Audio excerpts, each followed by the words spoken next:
For the repair of speed monitoring unit, the following procedure were necessary. Replacement of various electronic components and general cleanup of the unit. For testing we use a RPM simulator and a 24-volt power supply.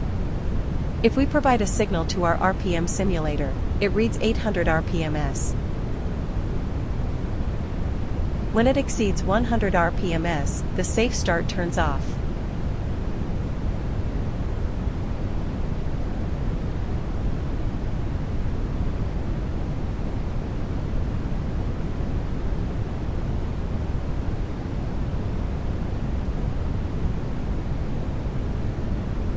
If we increase the RPMs, the engine lamp lights up at 560 revolutions.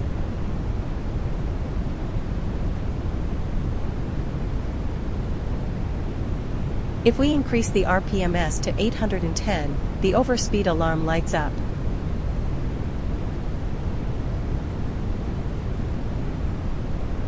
It is now clear that the speed monitoring unit is working successfully and is ready to be delivered to the client.